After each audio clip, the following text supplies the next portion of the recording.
Hello friends, welcome to my YouTube channel. आज का हमारा लेक्चर है हेमेटोलॉजी के सेक्शन से, जिसमें हम पढ़ेंगे most important short summary theory chapter, जहां से लैब टेक्नीशियन के लिए प्राइवेट सेक्टर एवं गवर्नमेंट सेक्टर के सभी एग्जाम्स के लिए बहुत ही हेल्पफुल रहेगा।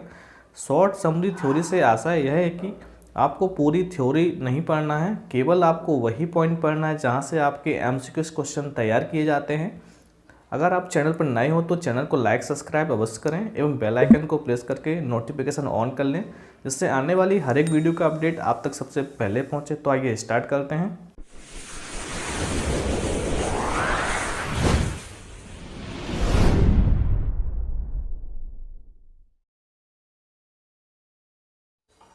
सबसे पहले हम पढ़ेंगे difference between plasma and serum. Plasma एवं सीरम में क्या डिफरेंट होता है। Plasma is obtained by centrifugation of the anticoagulant added to blood. हमें प्लाज्मा कब प्राप्त होता है, जब हम एंटीकोगुलेंट ब्लड को सेंट्रीफ्यूज करते हैं। सेंट्रीफ्यूज करने के बाद जब सुपरनेटेड ऊपर की जो लेयर फ्लूइड होता है उसे हम बोलते हैं plasma. It contains all clotting factors except calcium ions.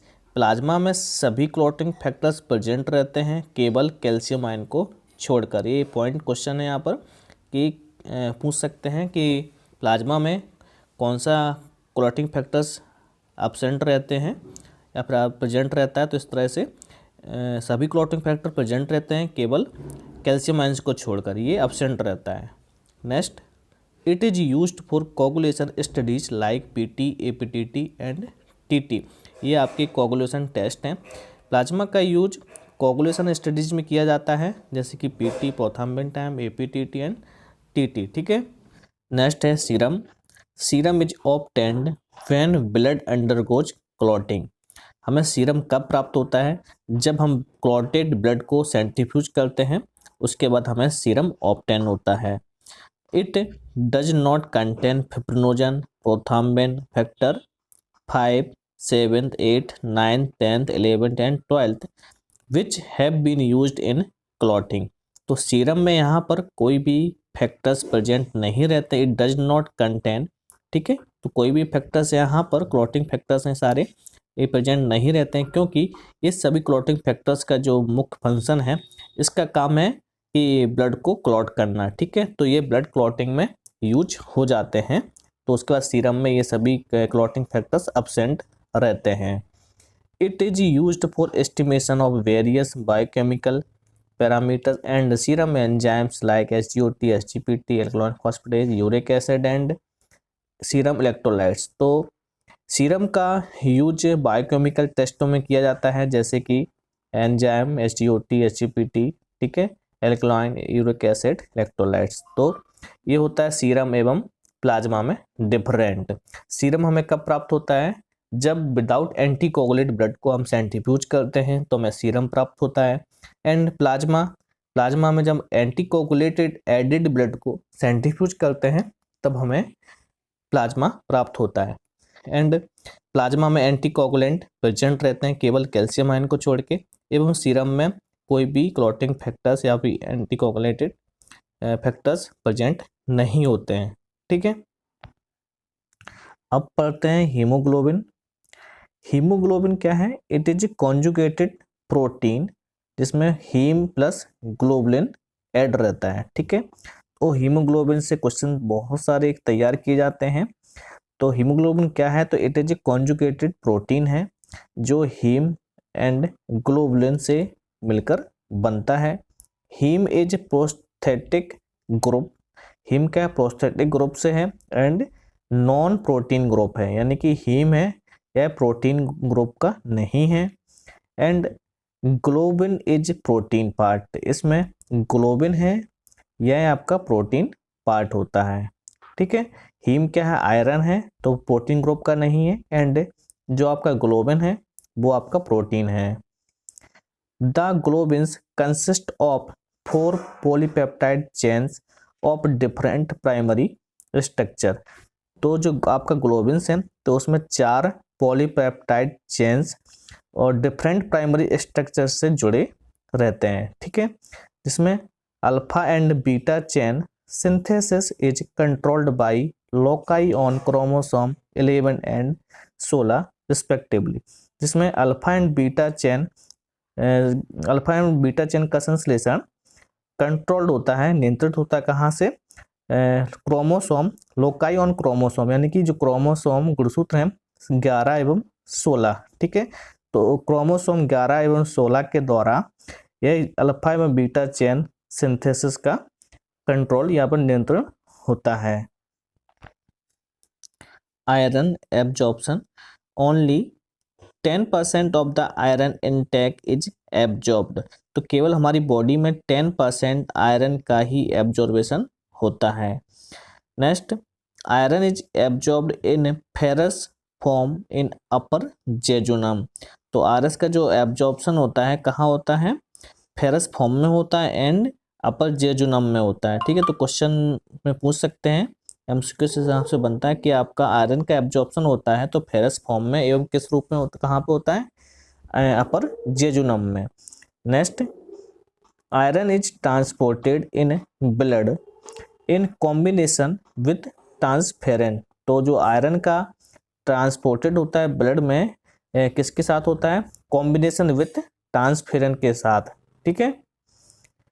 Ferritin level in blood and haemosiderin in bone marrow are indicative of iron status, तो ferritins levels in blood and haemosiderin in bone marrow are indicated of iron status, तो यहाँ पर ferritin level का blood में and haemosiderin का bone मेरो में iron status के द्वारा इंडिकेटिव होता है, ठीक है।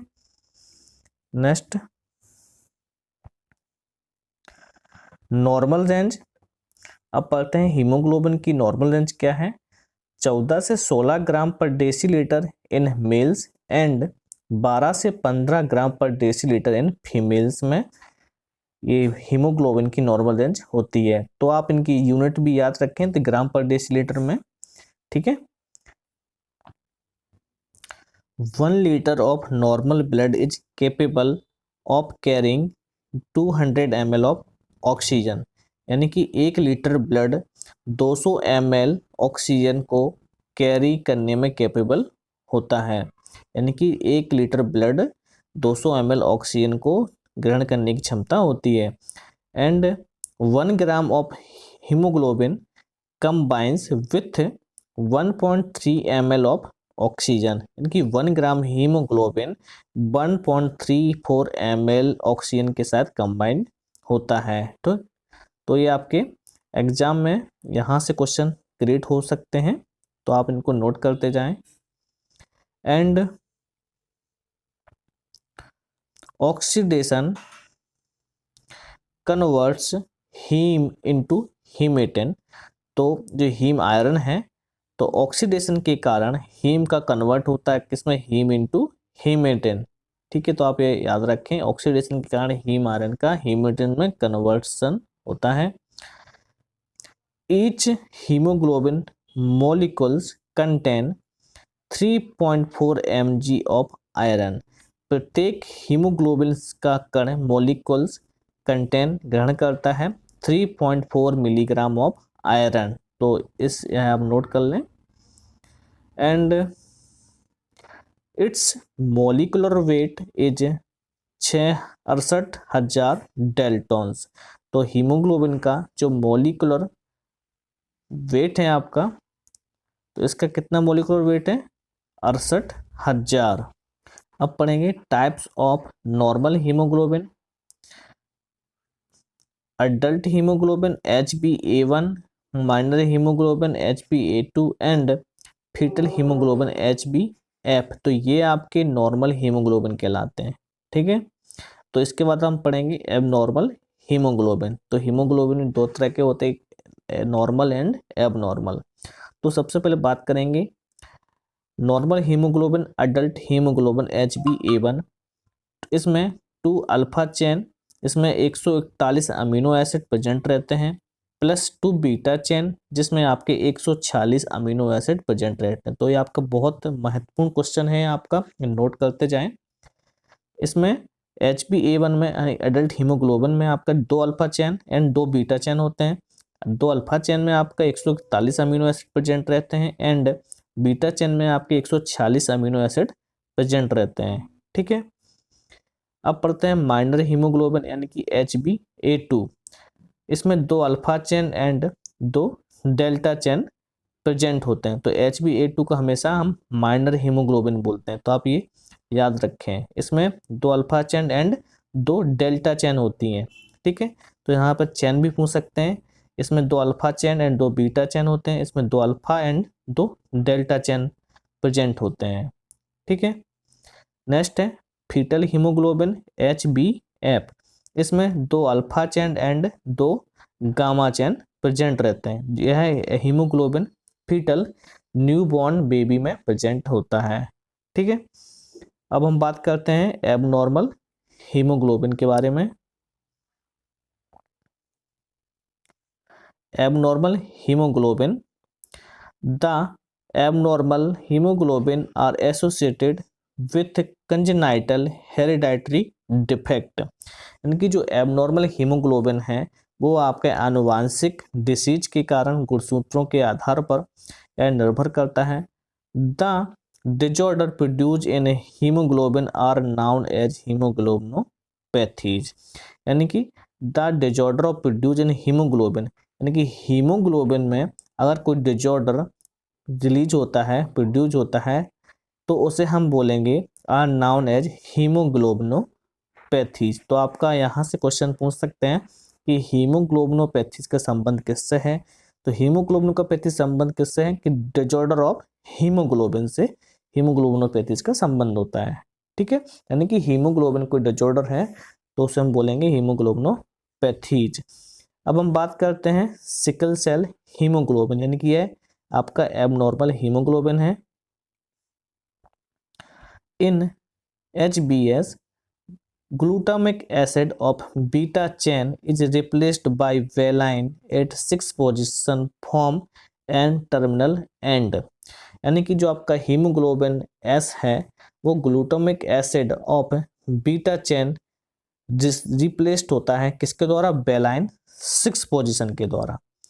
ठीक है, जो आपका जो चेन्स हैं बीटा चेन तो आपका रिप्लेस हो जाता है। ठीक है, 6 पोजीशन पर पहुंच जाता है तो वह आपका हीमोग्लोबिन एस में बदल जाता है, यानी कि एबनॉर्मल हीमोग्लोबिन में कन्वर्ट हो जाता है। ठीक है, जो बीटा चेन आपका रिप्लेस होता है और कहाँ पहुंचता है, किसके द्वारा होता है beta chain replace, valine 6 position. ठीक है, प्रेजेंट होता है। ठीक है, तो आपका यहाँ से ये क्वेश्चन पूछते हैं आपके हीमोग्लोबिन से, सिकल सेल से। फ्रॉम, अब नेक्स्ट है sickle cell disease have no adult haemoglobin. जो आपकी सिकल सेल हीमोग्लोबिन है यह आपका एडल्ट हीमोग्लोबिन नहीं है। ठीक है, sickle cell trait have both HbA and HbS। तो सिकल सेल ट्रेट प्रेजेंट होती है ना, हैव बोथ दोनों में, HbA एंड HbS। ठीक है, अब बात करते हैं next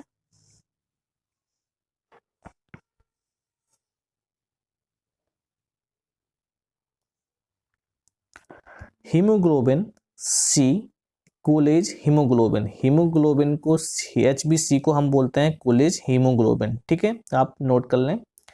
glutamic acid is replaced by lysine in 6 position of beta chain from N terminal and.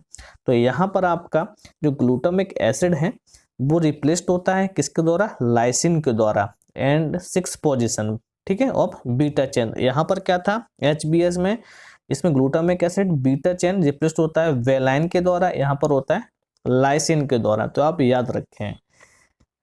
Next haemoglobin D, HbD, glutamine is replaced bye glutamic acid on 121 position of chain. तो यह आपका जो ग्लूटामिक एसिड है तो ये अभी आपका replace होता है एंड 121 पोजीशन पे प्रेजेंट होता है, तो उससे हम बोलेंगे हीमोग्लोबिन D। नेक्स्ट है एबनॉर्मल हीमोग्लोबिन HbE। यहाँ पर glutamic acid is replaced by lysine at 26 position of beta chain, यानी कि लाइसिन के द्वारा हमारा ग्लूटामिक एसिड चेंजेस होता है एवं 26 नंबर पर पहुंच जाता है, तो उसे हम बोलते हैं हीमोग्लोबिन ई। इसके बाद हीमोग्लोबिन बार्ट होता है, इसमें गामा 4 प्रेजेंट होता है, एंड एक होता है HbH, तो इसमें बीटा 4 प्रेजेंट होते हैं, तो इसमें क्या है, अल्फा चेन एब्सेंट हो जाती हैं, तो इसे हम बोलते हैं एबनॉर्मल हीमोग्लोबिन। ठीक है, तो आप सभी नोट करते जाएं। अब हम बात करते हैं एस्टिमेशन ऑफ हीमोग्लोबिन। तो हीमोग्लोबिन का हम एस्टिमेशन किस तरह से करते हैं, उसका टेस्ट परीक्षण कैसे लगाते हैं, कौन सी मेथड से। तो सबसे पहले हम बात करेंगे टॉलकिस्ट मेथड। ठीक है, comparison of colour of whole blood on blotting paper with reference standard. तो इसमें क्या होता है, टॉलकिस्ट मेथड एक प्रकार से स्क्रीनिंग टेस्ट है। यहाँ पर आपका फिंगर प्रिक के द्वारा ब्लड ड्रॉप आपके जो ब्लॉटिंग पेपर है उस पे अपन ऐड करेंगे। ठीक है, उसके बाद एक स्टैंडर्ड कलर चार्ट होता है, तो उस ब्लॉटिंग पेपर से हम स्टैंडर्ड कलर चार्ट से मैच करेंगे, जहां पर मैच होगा वह आपका रीडिंग कहलाएगी। तो यह एक एक्यूरेट रीडिंग नहीं है, केवल आपका एक स्क्रीनिंग टेस्ट है। तो नेक्स्ट हम बात करेंगे, तो यहाँ पे इस तरह से क्वेश्चन तैयार हो जाएगा, जैसे कि यहाँ पर जो ब्लॉटिंग पेपर्स है and with reference standard colour comparison करते हैं। ठीक है, तो कलर कंपैरिजन किस में होता है, टॉलकिस्ट मेथड से, वो भी ब्लॉटिंग पेपर से। ठीक है, नेक्स्ट साइली मेथड। तो साइली मेथड को हम बोलते हैं एसिड हीमेटन मेथड। ठीक है, तो आप याद रखें, haemoglobin is converted to acid haematin by addition of N/10 HCl। तो जब हम इस साइली मेथड से टेस्ट लगाते हैं, तो हीमोग्लोबिन जब हम उसमें ऐड करते हैं ट्यूब में, तो हीमोग्लोबिन इज कन्वर्टेड, जो हीमोग्लोबिन है वो कन्वर्ट होता है किसके द्वारा, एसिड हीमेटिन के द्वारा। ठीक है, नहीं, जो हीमोग्लोबिन कन्वर्ट काय में होता है, एसिड हीमेटिन में, किसके द्वारा होता है, एडिशन ऑफ N/10 HCl, जो hydrochloric acid N/10 HCl percentage में होता है, N/10। ठीक है, तो यह हमारा हीमोग्लोबिन को एसिड हीमेटिन में कन्वर्ट कर देता है। कौन करता है, N/10 HCl। तो ये आपके क्वेश्चन यहां से तैयार होता है।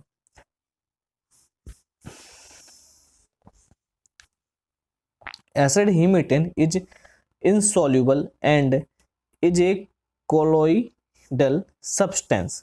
तो एसिड हीमेटिन क्या है, इनसॉल्युबल सब्सटेंस है। ठीक है, इनसॉल्युबल है, घुलनशील नहीं है, एंड यह है कोलोइडल सब्सटेंस है। And brown colour of the acid haematin depends on the concentration of haemoglobin.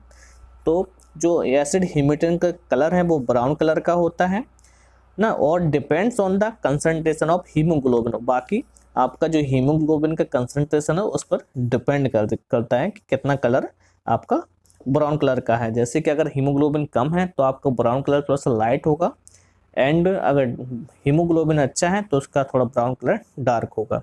तो कंसंट्रेशन ऑफ हीमोग्लोबिन पर डिपेंड होता है। Major advantages of this method is that is useful in rural area. इस method का सबसे अच्छा फायदा क्या है, एडवांटेजेस क्या है, क्योंकि इसका यूज हम रूरल ग्रामीण क्षेत्रों में भी, ग्रामीण हॉस्पिटल्स हैं वहाँ पर कर सकते हैं, क्योंकि यहाँ पर without a where electricity is not available, यानी कि जहाँ लाइट की सुविधा नहीं है तो वहाँ पर भी हम इस मेथड से टेस्ट लगा सकते हैं। The disadvantages of this method is that methaemoglobin, carboxyhaemoglobin and sulphaem are not converted to acid haematin and proper standard is not available. तो इस मेथड का केवल एक ही डिसएडवांटेजेस है, जो कि इसमें जो हीमोग्लोबिन है हमारे, जैसे कि methaemoglobin, carboxyhaemoglobin and sulphaemoglobin, ये हीमोग्लोबिन 3 टाइप की हीमोग्लोबिन N/10 HCl से कन्वर्ट नहीं होते हैं। ठीक है, किसमें, एसिड हीमेटिन में। जो आपका हीमोग्लोबिन है वो आपका कन्वर्ट होता है, लेकिन कुछ हीमोग्लोबिन ऐसे होते हैं जैसे कार्बोक्सी है, सल्फामेट है, तो ये आपके हीमोग्लोबिन एसिड हीमेटिन के द्वारा कन्वर्ट नहीं होते हैं। ठीक है, तो and proper standard is not available, तो जिसके कारण हमारी प्रॉपर रीडिंग नहीं आती है। ठीक है, अब हम बात करेंगे alkaline method, alkaline haematin method. Haemoglobin is converted to alkaline haematin by the addition of NY10 NaOH यानी सोडियम हाइड्रोक्साइड के द्वारा जब हम हीमोग्लोबिन कन्वर्ट करते हैं किसमें, एल्कलाइन हीमेटन में। ठीक है, तो यह NY10 NaOH ऐड करते हैं, इसको हम बोलते हैं एल्कलाइन हीमेटन मेथड के द्वारा टेस्ट लगाना। ठीक है, it forms a true solution and can be measured colorimetrically, तो इसके द्वारा हमें कैलोरीमेट्रिकली यानी कि कैलोरीमीटर का मेजर करना पड़ता है, तो कैलोरीमीटर की हमें इस टेस्ट में जरूरत पड़ती है। Fetal haemoglobin is not converted to alkaline haematin, तो यहाँ पर एक डिसएडवांटेजेस है ये कि इसमें फीटल हीमोग्लोबिन NaOH से कन्वर्टेड नहीं होता है। ठीक है, तो fetal haemoglobin is not converted, alkaline haematin में कन्वर्ट नहीं होता है। तो आगे हम बात करेंगे हाल्डेन मेथड। एग्जाम में पूछ सकते हैं कि हाल्डेन मेथड से हम क्या टेस्ट लगाते हैं, तो आपको याद रखना है हाल्डेन मेथड से हम हीमोग्लोबिन टेस्ट लगाते हैं। काफ़ी बुकों में इसका बर्डन नहीं है, तो आप याद रखें। In this method RBCs are lysed and carbon monoxide is added to convert haemoglobin to carboxyhaemoglobin. तो इस मेथड में क्या होता है, RBC को लाइज किया जाता है। ठीक है, नहीं RBC को तोड़ा जाता है एंड उसके बाद carbon monoxide is added, carbon monoxide को हम ऐड करते हैं किसके लिए, उसके बाद to convert haemoglobin to carboxyhaemoglobin में। ठीक है, whose colour is compared with that of a standard, उसके बाद जो कलर प्रेजेंट होता है कंपेयर्ड करते हैं किससे, with that of standard colour compare होता है, तो उससे हम कंपेरिजन करते हैं। It is also known as carboxyhaemoglobin method, तो इसको हम किस नाम से भी जानते हैं, कार्बोक्सी हीमोग्लोबिन मेथड के नाम से भी जानते हैं एंड हाल्डेन मेथड के भी नाम से जानते हैं, तो आप नोट करते जाएं। नेक्स्ट है ऑक्सी हीमोग्लोबिन मेथड। इसमें 0.049 liquid ammonium hydroxide is used, तो ऑक्सी हीमोग्लोबिन मेथड में क्या होता है, हमें अमोनियम हाइड्रोक्साइड यूज करना रहता है। कितना, 0.049 liquid ammonia is used which lyses the red cell, इसका काम क्या रहता है, RBC को लाइसेस करना, लाइज करना। And optical density of oxyhaemoglobin solution so obtained is taken at 540 nanometre in a colorimeter, उसके बाद हम 540 नैनोमीटर पर कैलोरीमीटर के द्वारा इसका हम मेजर करते हैं। ठीक है, ऑक्सी हीमोग्लोबिन सॉल्यूशन का। ठीक है, तो उसके बाद हमें इसकी रीडिंग प्राप्त होती है। अब बात करते हैं नेक्स्ट है cyanmethaemoglobin method. This is most accurate and preferred method haemoglobin estimation, तो आप यहाँ पर याद रखें साइनमेट हीमोग्लोबिन मेथड क्या है, दिस इज मोस्ट एक्यूरेट है। ठीक है, एग्जाम में पूछते हैं कि सबसे ज़्यादा मोस्ट एक्यूरेट मेथड कौन सी है हीमोग्लोबिन के लिए, तो cyanmethaemoglobin method. And haemoglobin is converted to methaemoglobin, यहाँ पर क्या होता है, प्रिंसिपल क्या है, हीमोग्लोबिन कन्वर्ट होता है किसमें, मैट हीमोग्लोबिन में, किसके द्वारा होता है, by potassium ferricyanide and then to cyanmethaemoglobin by addition of potassium cyanide. तो यहाँ पर दो रिएजेंट यूज किए जाते हैं, पोटेशियम फेरिसाइनाइड एवं पोटेशियम साइनाइड, कौन सी मेथड में, साइनमेट हीमोग्लोबिन मेथड में। ठीक है, तो आपको याद रखना है value is measured colorimetrically at 540 nanometre. ठीक है, तो आपकी रीडिंग कैलोरीमीटर से लेना है 540 नैनोमीटर के फिल्टर पर। This is an internationally recommended method, तो आपको ये नोट करके रखना है कि यह इंटरनेशनल रिकमेंड है, ठीक है, साइनमेट हीमोग्लोबिन मेथड। और आगे हम बात करेंगे specific gravity method. Specific gravity method का यूज हम बता दें आपको, ब्लड बैंक में सबसे ज़्यादा यूज किया जाता है, ठीक है। इसको हम कॉपर सल्फेट मेथड भी बोलते हैं। Physically method by using CuSO4 यानी कि कॉपर सल्फेट मेथड, ठीक है। तो इसका यूज ब्लड बैंक में किया जाता है। नेक्स्ट मेथड है हमारी गैसोमेट्रिक मेथड। तो आपने शायद ये मेथड का नाम सुना ही ना हो, तो ये आप याद रखें कि इस मेथड का यूज भी हम हीमोग्लोबिन एस्टिमेशन में करते हैं। गैसोमेट्रिक मेथड, इसमें क्या है, ऑक्सीजन कंबाइनिंग कैपेसिटी। इस मेथड के द्वारा ऑक्सीजन की कैपेबल क्षमता के आधार पर, कंबाइनिंग के आधार पर हम टेस्ट लगाते हैं, ठीक है। तो आगे हम बात करेंगे सिग्निफिकेंस ऑफ हीमोग्लोबिन वैल्यू। जो हीमोग्लोबिन की वैल्यू है तो उसका क्या महत्व होता है पैथोलॉजिकल कंडीशन में।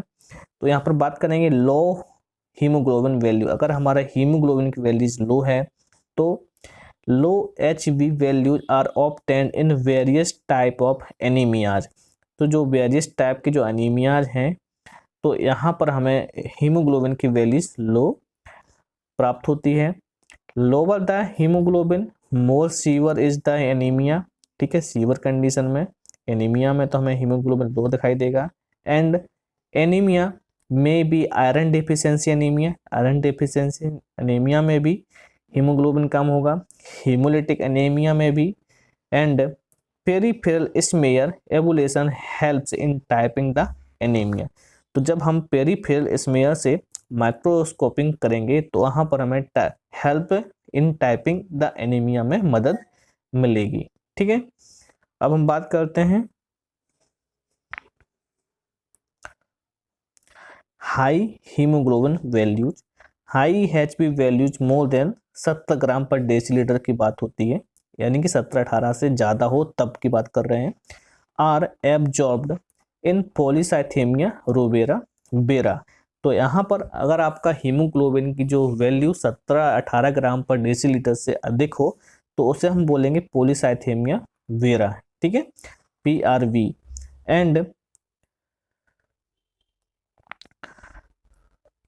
एंड सेकेंडरी एथ्रोसाइटोसिस यानी कि RBC की संख्या में बढ़ोतरी, ठीक है, एथ्रोसाइटोसिस।